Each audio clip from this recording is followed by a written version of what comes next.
dans ta faveur. Amen. Amen. Regarde ton voisin, dis-lui lorsque les lois, répète bien à ton voisin, cherche un voisin positif, dis-lui lorsque les lois et les règles sont bouleversées en ma faveur.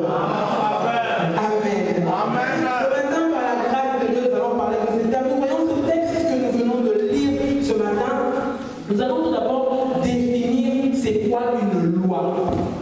Une loi, selon le dictionnaire, une loi selon la définition littérale, une loi c'est un ensemble de règles de société que les gens ont établies, qui sont dictées par une autorité qui est souveraine, que personne ne peut contester. Donc c'est des lois qui existent. Nous voyons que dans ce monde, il y a plusieurs règles, ce sont des prescriptions qui sont générales. Donc ce sont des prescriptions qui ne bougent pas, qui sont faites comme ça pour ne pas bouger.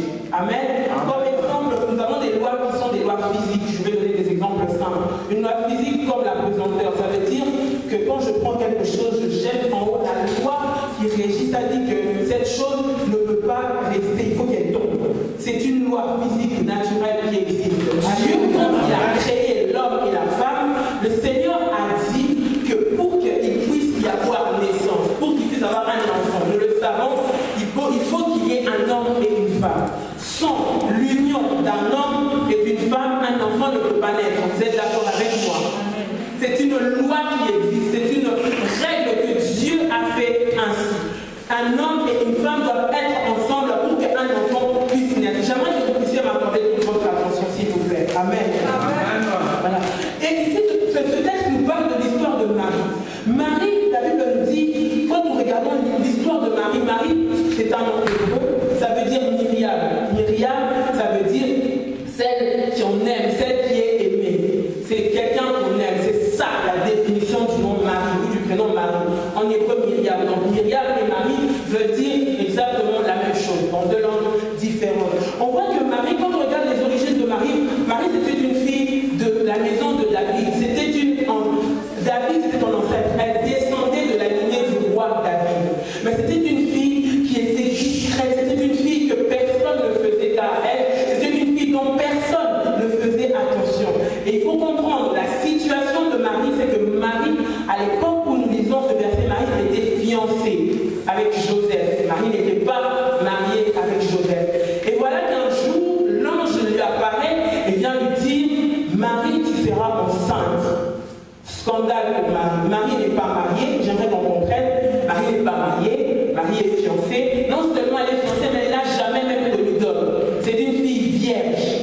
Donc la loi que Dieu a établie, comme quoi pour qu'il puisse avoir un enfant, il faut qu'il y ait homme et femme. Là, il y avait un problème. Marie se dit, mais ce n'est pas normal. Comment cela peut-il se faire? Moi, je suis vierge. Moi, je ne connais point d'homme. Comment cela va-t-il arriver dans ma vie? Il faut que nous puissions comprendre que quand nous vivons la visitation de Dieu dans nos vies, cela peut nous sembler des fois insensé. Nous ne comprenons pas ce qui nous arrive, mais la main de Dieu est en train de s'accomplir dans notre vie. Si Dieu a tourné son regard vers Marie, ce n'est pas parce qu'il n'y avait pas d'autres femmes, mais c'est simplement parce que Marie a trouvé grâce. Marie se comportait d'une façon qui faisait que le Seigneur devait faire attention à sa vie. Marie craignait Dieu. La Bible nous dit qu'elle était vierge. Avant son mariage, elle est restée vierge. Et c'est ce qui a fait que Dieu a dit que dans la vie de Marie, elle était disposée à recevoir la grâce, à recevoir la visitation divine. J'aimerais te dire que ce que Marie a reçu, ce n'était pas quelque chose de banal. C'était la visitation de Dieu. C'est Dieu qui venait dans Marie. Amen. Alléluia. Ce n'était pas quelque chose de simple ni d'habituel. Il faut que nous puissions respecter les principes de Dieu. Pour que tu puisses vivre la main de Dieu, il faut que tu puisses respecter les principes de Dieu. Et là, tu vas trouver grâce aux yeux de l'Éternel. Et c'est à ce moment-là simplement que les lois et les règles que Dieu lui-même a établies vont être bouleversées. Parce que vous, comme nous comprenons, Dieu lui-même il a établi cette règle. Mais si Dieu a accepté de changer cette règle à cause d'une personne, c'est que cette personne avait un comportement qui a fait que Dieu puisse mettre grâce sur sa vie. Trouver une grâce, c'est quoi? J'aimerais que nous puissions développer ensemble. Une grâce, c'est une faveur faveur imméritée. Aujourd'hui, dans le monde où nous vivons, souvent ça arrive quand il y a des changements de régime, quand il y a des changements de président.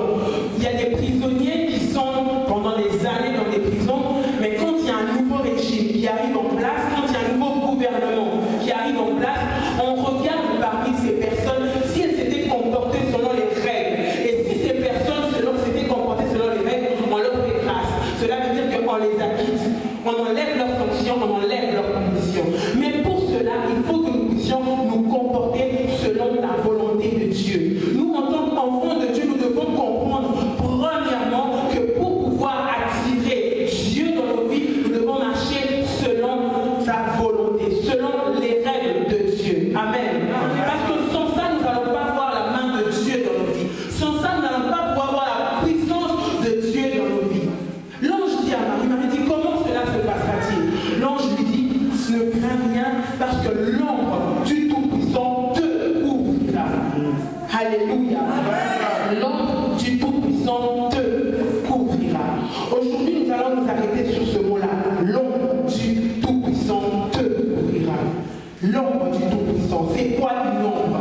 Nous voyons qu'une ombre, c'est le reflet. Quand on voit une ombre, cela sous-entend qu'il y a une personne qui est là. Vous êtes d'accord avec moi?